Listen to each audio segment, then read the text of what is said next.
There are families that don't scream, don't hit, don't curse, but they do something crueler. They turn one person into the backup plan for years. When they want to have fun, that person stays behind to handle the hard part. When they want peace, that person is expected to stay quiet and swallow it. And on Thanksgiving, they'll even leave a note cold as an invoice saying, "We went to a show with your brother's family." Consider this your caregiving experience. The target is always the same, the one who's closest, the one who's softest, the one who's been trained to think, fine, as long as grandma's okay. People love to say, family comes first, but if family only means your sacrifice and their comfort, what exactly are you holding on to? Before we dive into today's story, let us know where you're tuning in from. It's always amazing to see where our stories travel. Don't forget to subscribe so you won't miss the next twist in this journey. Now, let's listen to him from the heart. They always call the one who's closest. It was 8:12 in the morning. My coffee had already gone cold, my inbox was swelling with unread messages, and I hadn't even touched the design files that were due by the end of the day. But my brain wasn't on work. Not really. It never fully was anymore. Instead, it was split-fractured by the usual dread that came with waking up to the first buzz of a text from my mother. I live alone in a modest one-bedroom apartment in Asheville, North Carolina. It's quiet, filled with plants I try not to kill and coffee mugs I rarely wash on time. It should have been a place of peace. But when you're the only adult child within a 15-minute radius of your aging grandmother and you're self-employed with a flexible schedule, peace becomes a theory, not a practice. My phone buzzed again. "Stellan, please stop by today. Nona's meds are running low. Also, check her BP log and confirm the Thursday appointment. We'll be tied up all day." Tied up. That's what they always said. I glanced at my hands. They were cracked and dry from years of alcohol wipes and hand sanitizer. I hadn't even realized I'd internalized the caregiver routine until my knuckles started splitting every winter like clockwork. Most families, I think, run on love. Mine runs on delegation. And when they say family duty, what they really mean is, "Stellan will do it." I sighed, threw on a hoodie, and grabbed my keys. The house I grew up in sits just outside Asheville, a pale blue colonial with white shutters and a porch swing that no one has used in 10 years. It's where my grandmother Winona, or Nona, as everyone calls her, lives now. After she broke her hip 2 years ago, my parents insisted it was best she stay with them for supervision. But supervision quickly became surveillance, and that job fell to me. By the time I arrived, the driveway was empty. Of course it was. Mom and Dad had important errands. Evan and Lila, my brother and sister-in-law, were overwhelmed with the kids' schedules. But Nona. She was right where she always was, slumped gently in her armchair by the window, a crocheted blanket pulled over her lap, the television flickering on mute. I did my rounds. Checked the med organizer, restocked her pills for the next few days, reviewed her blood pressure log, scribbled down the upcoming appointments, tossed expired yogurt from the fridge, and wiped the kitchen counter clean. All of this without a single question from anyone about how I was doing. Then came the familiar script. "Stellan, you're the only one who really understands how to care for her," Mom said over the phone when she finally called. "You've always had such a gentle soul." That line, "gentle soul," makes me want to scream. It's not a compliment. It's a code word for "you're the one we can guilt the easiest." When I mentioned I had deadlines, she didn't argue. She just dismissed. "Well, you can work at night, can't you?" I didn't respond. While she talked, I wandered into the living room.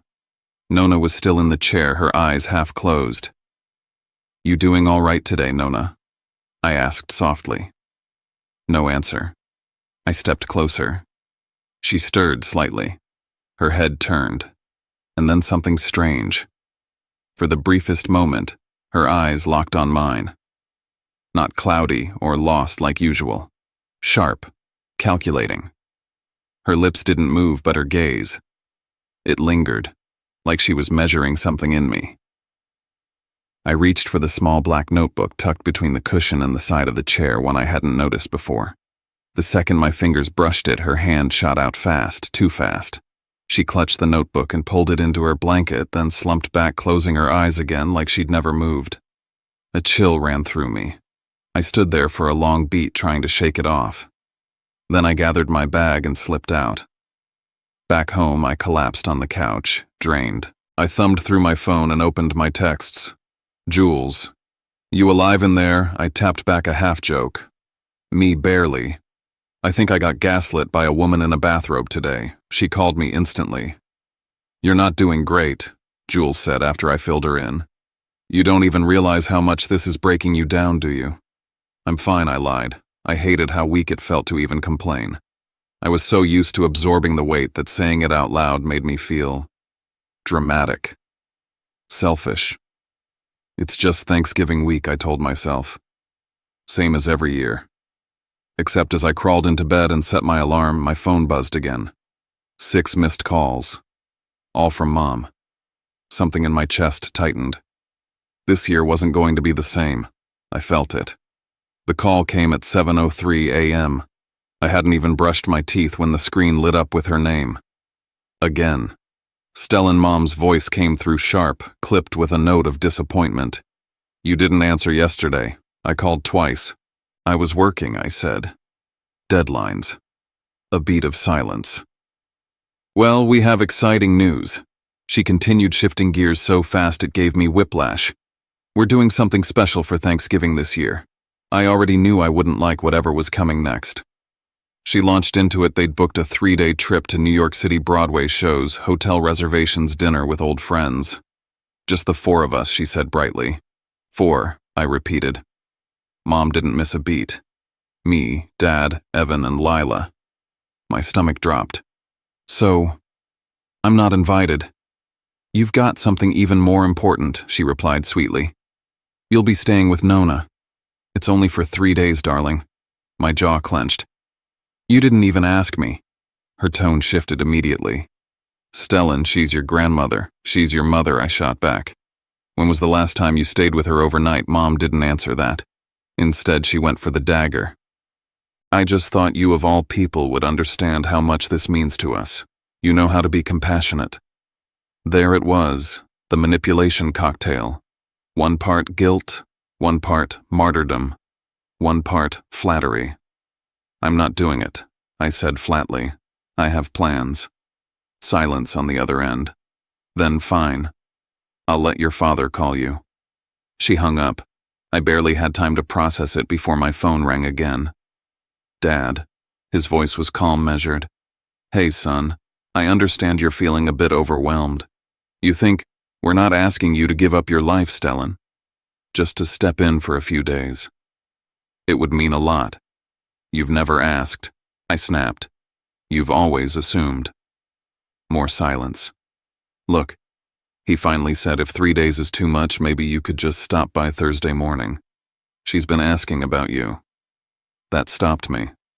Not because I believed him, but because of how fast he shifted. Dad was never quick to compromise. If he was offering a smaller ask, it was because there was a bigger setup behind it. Still, I agreed. Cautiously. Morning only, I said. I'm not staying overnight. Of course, he said too easily. That's perfect. After the call, I paced my apartment, restless. Something felt off. Too smooth. I called Jules again. They're baiting you, she said without hesitation. They want you to say yes to the small thing so they can trap you with the big thing. I know, I muttered. But I need to show up, just once. Otherwise, they'll weaponize it for months. Then you show up, she said. But you say this out loud and often. I'm here for a visit. I am not the caregiver this week. Say it until it's in their bones. I nodded, even though she couldn't see me. Thanksgiving morning was 2 days away. I sent a quick text to confirm. Me, I'll swing by Thursday morning for a visit. Not staying. Just visiting. Mom's reply came instantly. Perfect. That word. It chilled me more than it should have. Like she'd been waiting for it. Like the plan had already started, and I'd just walked right into it. I woke up early on Thanksgiving morning with a plan so clear in my head it felt laminated. I wasn't staying. I wasn't getting roped into another guilt-laced weekend of silent martyrdom. Just a visit, short, polite, and on my terms. I packed a modest tote, a few pre-cut fruit cups that herbal tea Nona liked with the little lemon bees on the box, her arthritis gel, and a printout of some photos I'd taken on a hike last month. The kind of things you bring when you're dropping in, not setting up camp. The drive back to my parents' house in the Asheville suburbs was quiet. Fog hung low over the Blue Ridge, giving everything a hushed kind of suspense.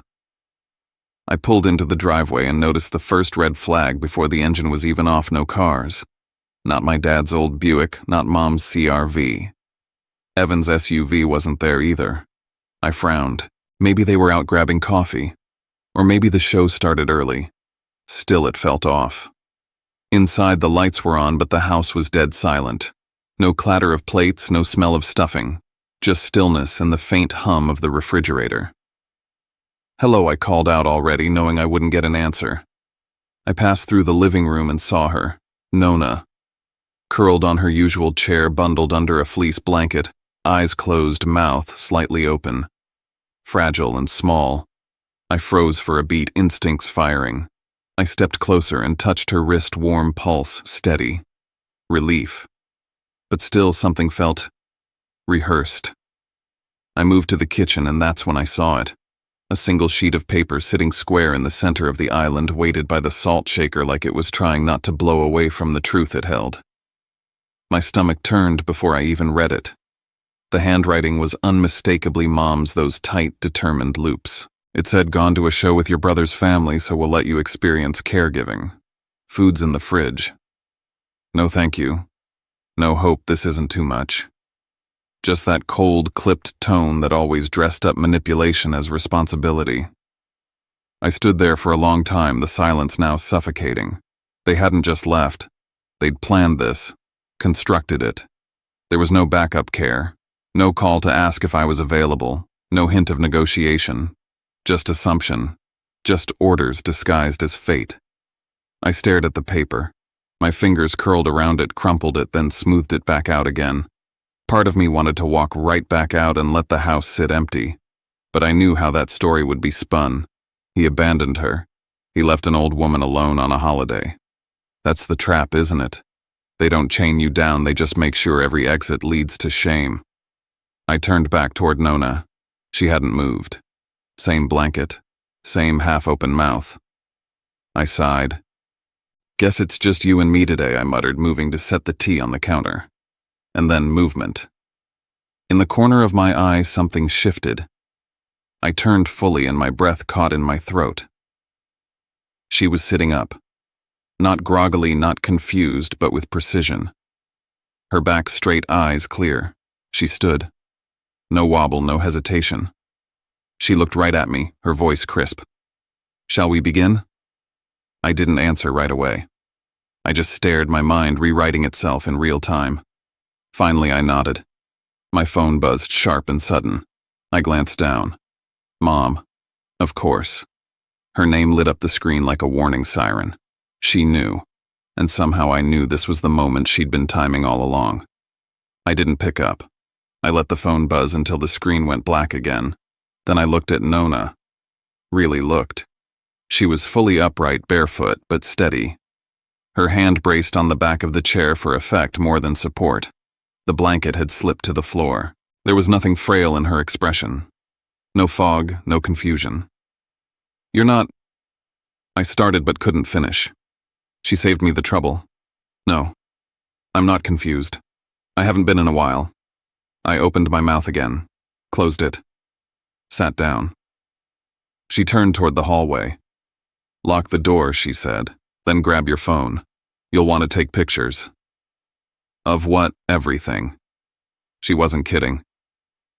In the kitchen, I snapped photos of the paper with her tea-stained mug beside it, the timestamp on the microwave, the untouched casserole dish in the fridge, the quiet driveway from the front window. I even caught the flashing red dot of the Ring camera by the door, recording a whole day's worth of nothing. When I came back, she was seated again, a worn leather notebook in her lap. I knew that notebook. It was the one I'd tried to peek at weeks ago, the one she'd pulled away like a reflex. She handed it to me. Inside were pages of neatly written entries, dated and underlined, notes about conversations, observations, Direct quotes from my parents, my brother Lila. They think I don't remember, she said. So they talk in front of me, even when they're plotting. She pointed to one entry. October 12th, Marianne says, "We'll go to the show. Stellan will cave if we leave it in his lap." Gordon laughs. Evan says, "Good, maybe it'll knock the city out of him." I read it twice. She tapped the next entry. October 29th. They rehearse the story about dementia. Gordon reminds them to say I get worse in the evenings. Marianne says I'll play along, she likes him. I looked up stunned. "You've been keeping a record." "For over a year," she said. "Ever since I started seeing what they were doing. I let them think I was too far gone. It made them careless."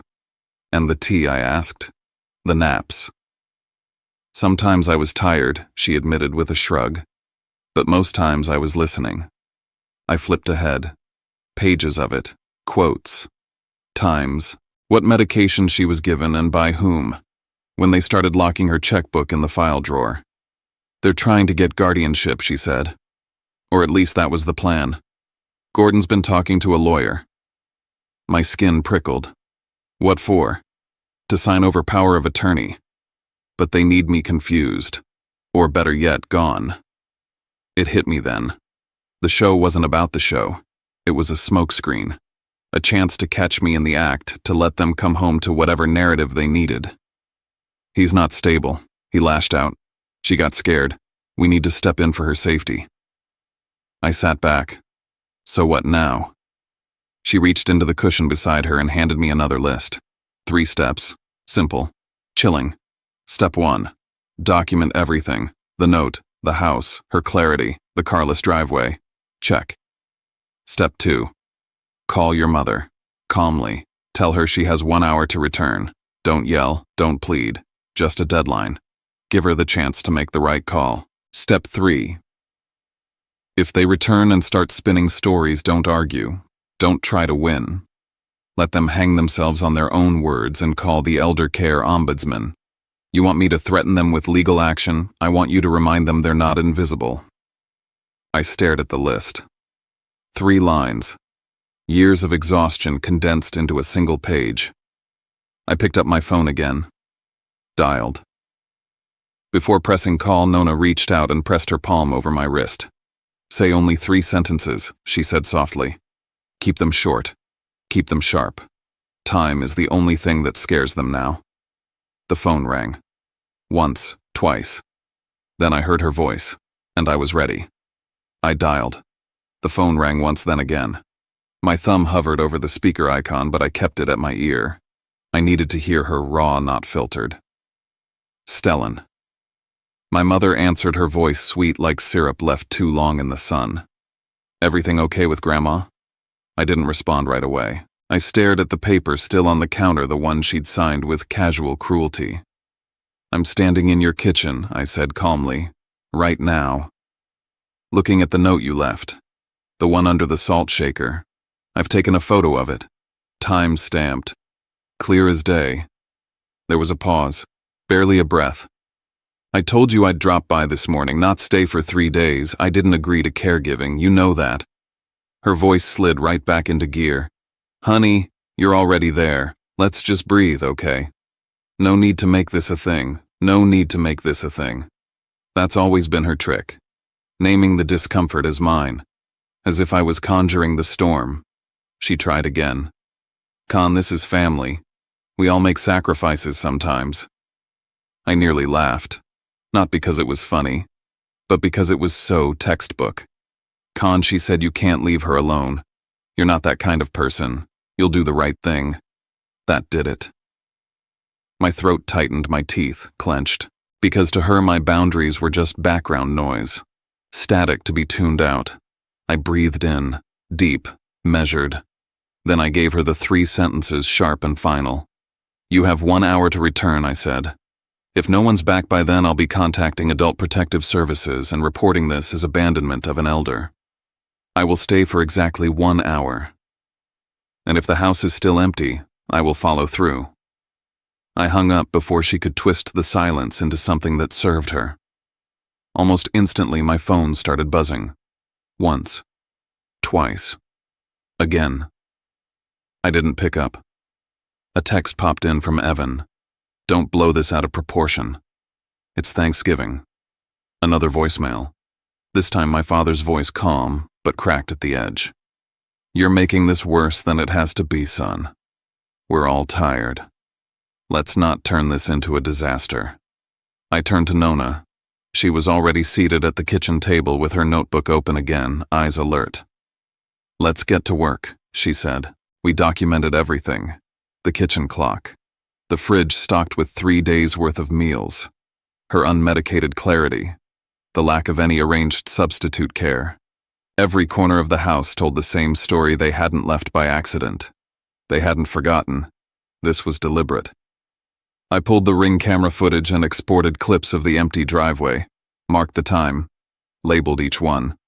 Then I saw it. Tucked under a magnet near the fridge, a piece of paper titled Emergency Contacts. Listed underneath in careful bullet points were Mom, Dad, Evan, and a neighbor I didn't recognize. At the bottom in looping cursive it read, With love from your family. I held it up. They staged this, I said. Winona nodded. Of course, if anything went wrong they'd tell people they prepared. That they left love, and you'd be the one who panicked, who made it dramatic. It wasn't about care. It never was. It was about optics, control. Guilt leveraged as a leash. They're protecting their narrative, I muttered. They always have been, she replied. The clock ticked.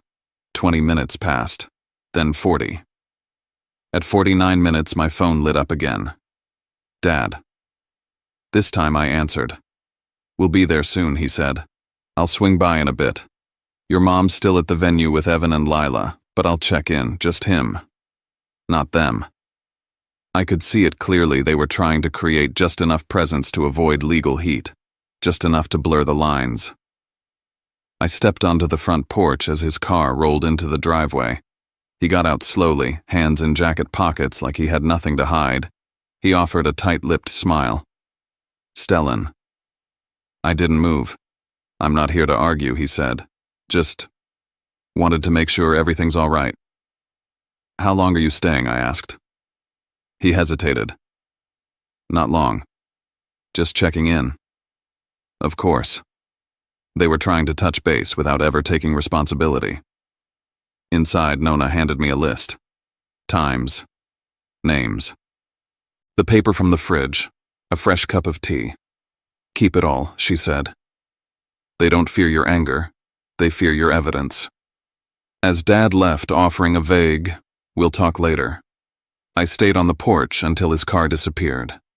Back inside, Nona said quietly, It's time for part 2.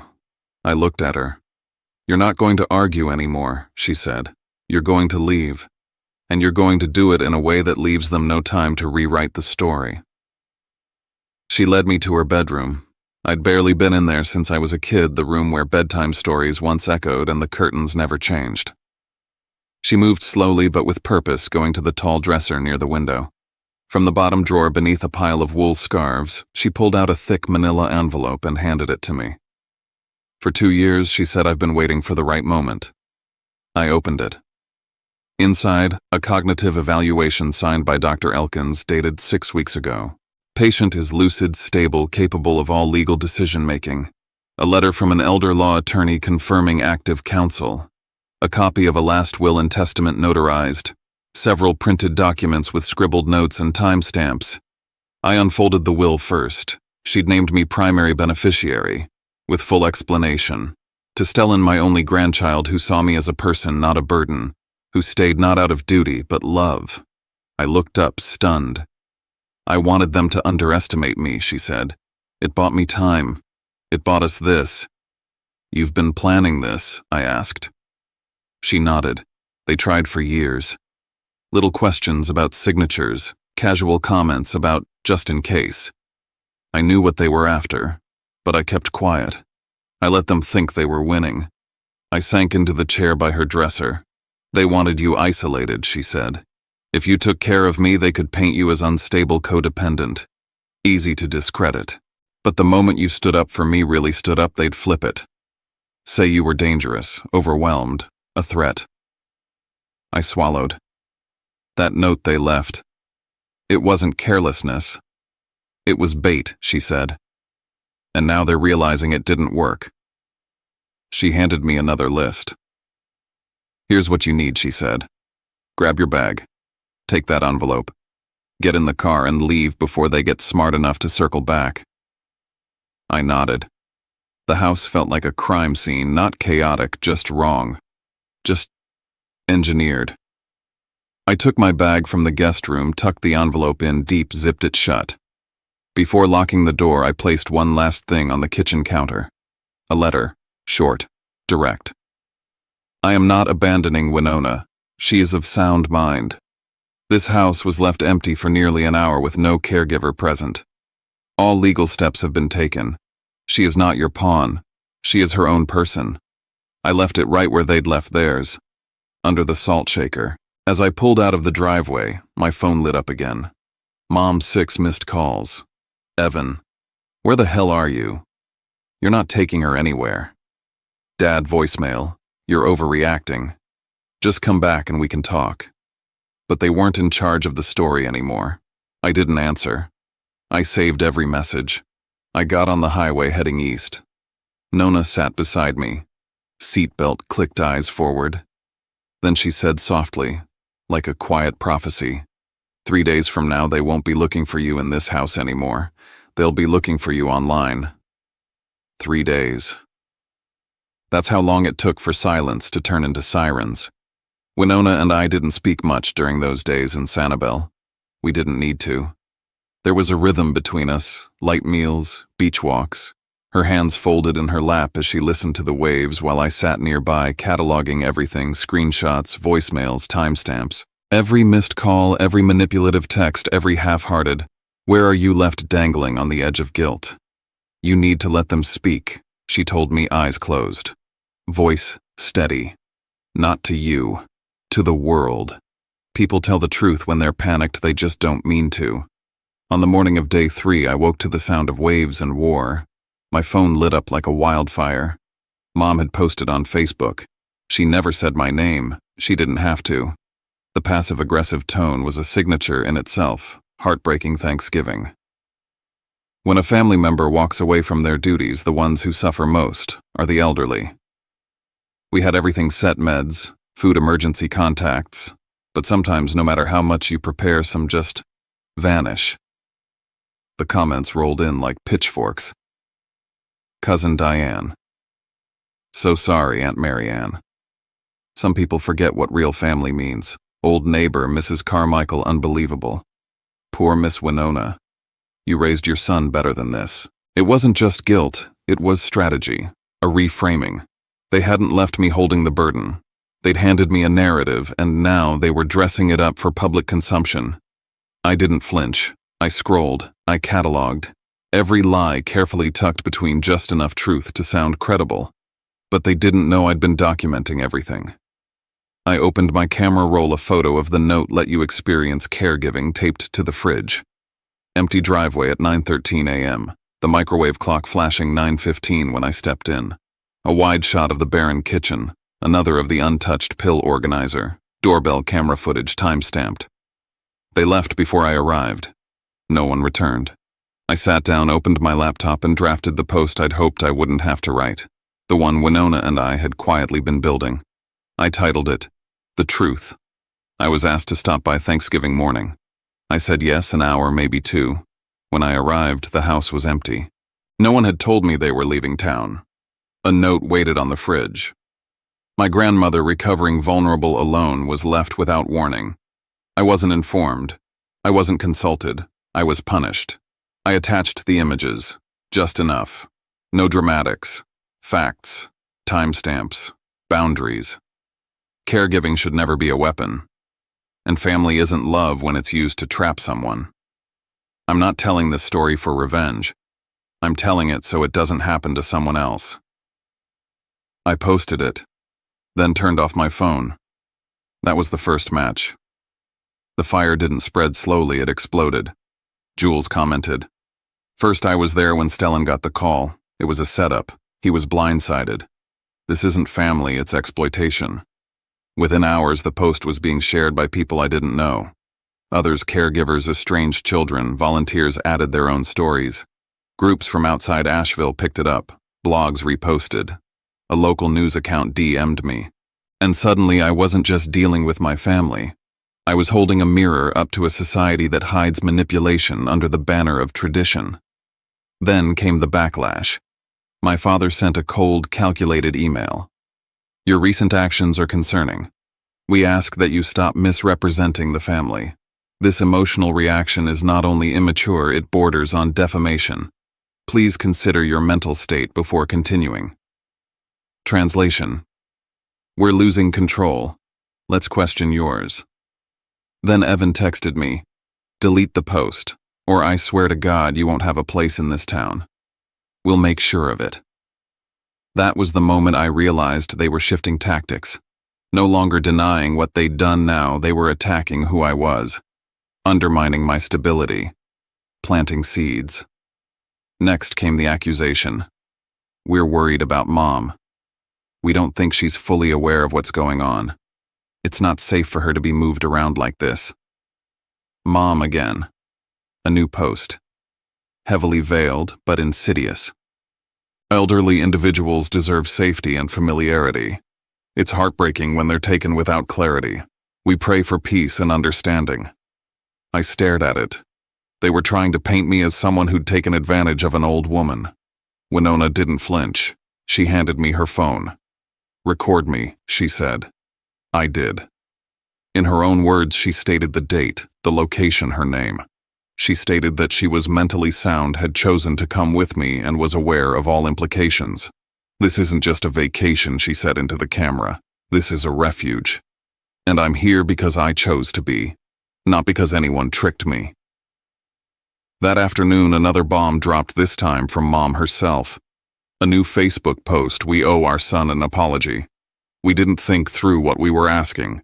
We crossed a line. We tried to make up for it with explanations instead of accountability. We're sorry. I stared at the screen. At first, I felt a pang of something. Hope, maybe. Then Winona, seated across from me on the balcony, sipped her tea and said quietly, I called her. Told her I had a medical evaluation scheduled. Told her everything I remember. She's not apologizing out of guilt, sweetheart. She's apologizing because she doesn't want a subpoena. I nodded. The timing made sense. The tone was familiar, measured, strategic. The kind of apology that tastes like ash when you say it out loud. The next morning, I got another email from my father. Despite your mother's words, you need to reflect. You won't be welcome at any family gatherings moving forward. We hope you find peace. And that's when it clicked. They weren't sorry. They were scared. They weren't reconciling. They were containing. So I made my decision. I called Jules. I'm done reasoning. They're playing chess with people's lives. I'm not moving pawns anymore. What are you gonna do? I'm getting a lawyer. She was silent for a beat. Then softly, good. As I booked my return flight to Asheville, I didn't feel triumphant. I felt clean. For the first time in years, I wasn't reacting to their story. I was writing mine. I landed back in Asheville just after noon, the cold sharper than I remembered. It wasn't just the weather, it was the shift. The city didn't feel like home. It felt like a crime scene waiting for a headline. I didn't go to my apartment. I went straight to the lawyer's office. David Linwood was calm, surgical. He didn't waste time with pity. I handed him the manila envelope Winona had given me, evaluations, revised will photos, timestamps. He didn't flinch. Just nodded once, then asked for access to my phone. Forensics will mirror it, he said. We don't post anything else. We don't talk to them directly. From now on, everything goes through me. Finally, someone on my side who spoke their language. Back at the hotel, I found myself replaying the voicemail I'd ignored the night before. It was from Lila. Hey, it's me. I know you probably hate me right now, but Evan's getting serious. He mentioned lawyers, too. He says you're exploiting your grandmother and that you've stolen legal control. I don't know what's true anymore, but I just thought you should know what he's planning. I stared at the wall. The gall. The sheer audacity of trying to flip the narrative after leaving a sick woman alone with a sticky note and a half-stocked fridge. But that's when it hit me, of course, they were doubling down. They had to. Because if what I held was true, they didn't just look bad, they looked criminal. I checked my email. The lab report had come in. Winona's cognitive assessment dated, signed, confirmed. No signs of dementia. Fully competent. And right under that, a scanned copy of a medical form from 3 months ago, one I'd never seen. It was a record of bruising on her left arm, logged by her physical therapist. Patient noted mild pain, said it was from being grabbed too hard. Suddenly, it wasn't just about abandonment. It was about force and neglect and silence. I called David. "You need to report that to Adult Protective Services," he said flatly, "today." I knew he was right. But before I could respond, another call buzzed in Mom. I froze. Let it ring. Then again. Then again. On the 5th ring, something in me cracked. I picked up. Her voice was composed. Too composed. "Stellan," she began. "You don't have to do this." I didn't answer.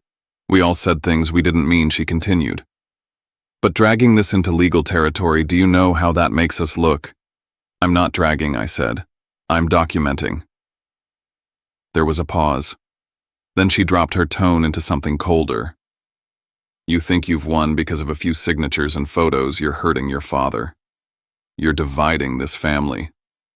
I almost laughed.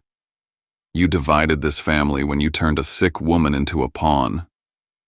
Silence again. Then the line went dead. I exhaled, heart pounding. That night I filed the official report.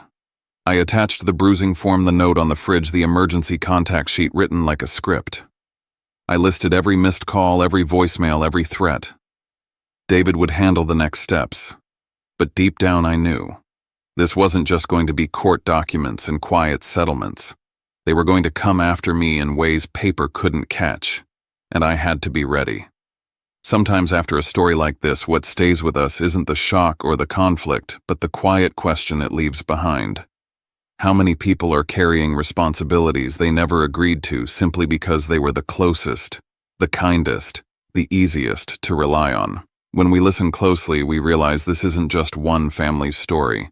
It's about boundaries, dignity, and the fragile line between care and control. And maybe it's also about how compassion doesn't have to mean losing yourself in the process. As we sit with this together, I think what matters most is not deciding who was right or wrong, but noticing how easily love can turn into obligation when no one stops to ask, "Are you okay?" We don't all get the chance to rewrite our family roles. But we do get moments, small, trembling moments, where we choose honesty over silence and self-respect over habit, even when that choice costs us something. If this story stirred anything in you, and if you feel like sharing Banco the Jelai Vai Dong o Phan Bin Luan, not to prove a point, not to explain yourself, just to be heard. And if you'd like to stay with us, listening to more stories like this, consider subscribing. Think of it as joining a quiet community where we slow down, listen, and carry these moments together. Kam on ban jan ngoy lai jen kroi. Take care of yourself and of each other. We'll meet